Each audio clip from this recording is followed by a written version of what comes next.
Hello, I'm Neville. I just want to tell you that the video you're about to watch is not made for kids. Thank you.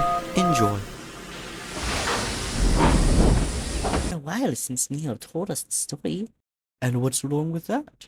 Nothing. It's just, I'm curious. That's all. Oh, I see. Well, here comes Neil now. Why don't you ask him?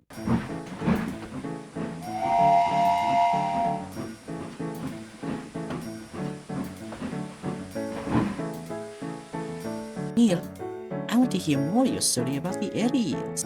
Oh, yes. Sorry, Millie. I've been lost in my own thoughts, I suppose. This story begins in the TK and EMR.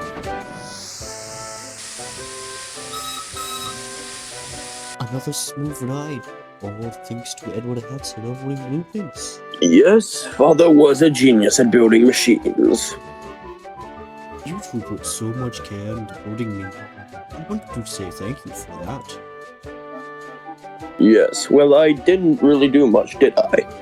All I did was hand him a part or two and maybe tighten a bolt. Don't be so modest. You lit my fire for the first time. Not only that, but you were very bright for your age. You and your father's bond was what gave me life. Thanks to you and he, I love my siblings, even though they all are faceless. I've always wondered, is it being the only faced engine on this railway? Sometimes, yes, but I do have company. Speaking of your father, how is he? I haven't seen him since he retired. Father is sick currently. I'm hoping he gets well soon, but I'm not keeping my hopes up. Oh, dear. I'm sorry. I wish there was something I could do. I wish I could do something too.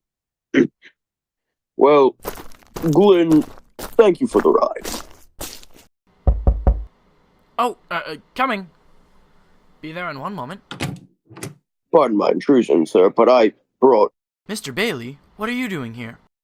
Mr. has convinced me, as you're well aware, we're business rivals, and as you already might also know, Britain's getting involved in European conflicts, and he suggested we put aside our differences and become allies instead. You are quite right. However, I am meant to retire next week, and I cannot govern it. I know you, Mr. Bailey, are in the same boat as I am. I propose that Sir Topham Hatt govern this railway. Thank you, but, sir, are you sure you want me to inherit the title, sir, from you? Of course. You are always like a son to me. Tell your father Edward this too. I'm sure he'd be glad to hear the news. Perhaps the good cheer will do something good for his health. Now, come. The engines must know this too.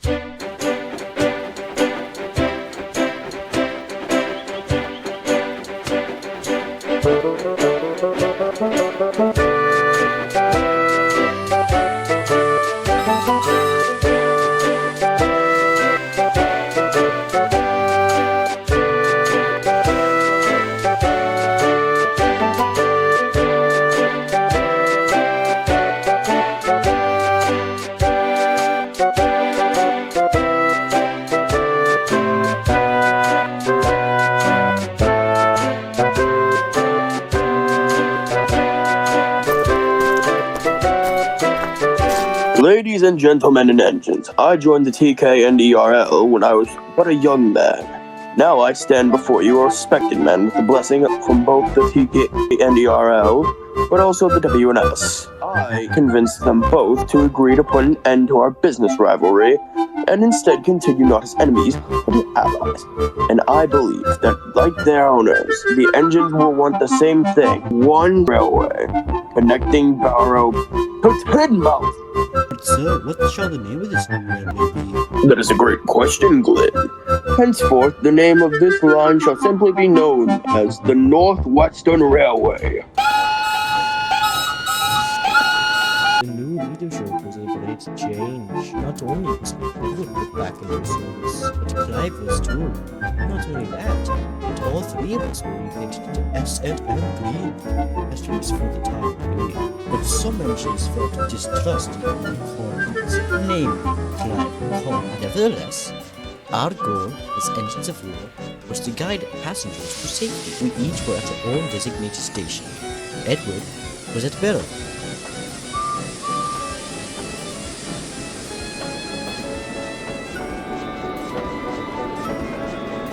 Adam was at Vickerstown.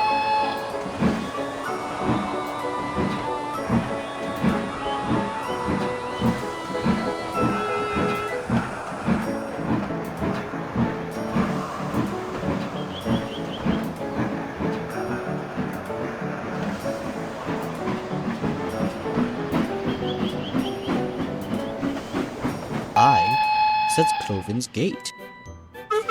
Croven's Gate was never lonely because they always had the company of either Scarlowy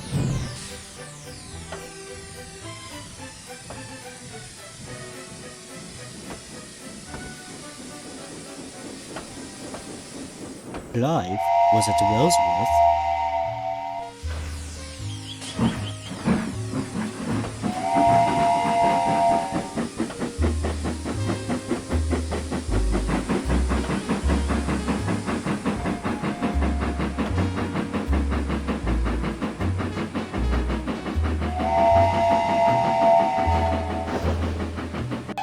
Lily was at Knapford.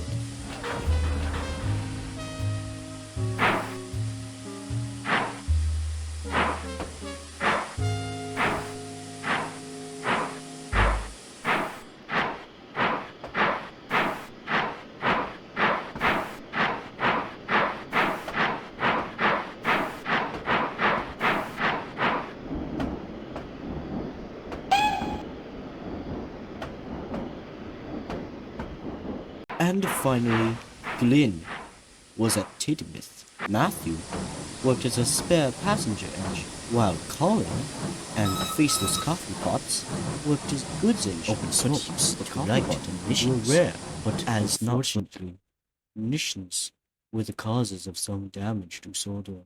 But perhaps it's best if I don't tell those stories.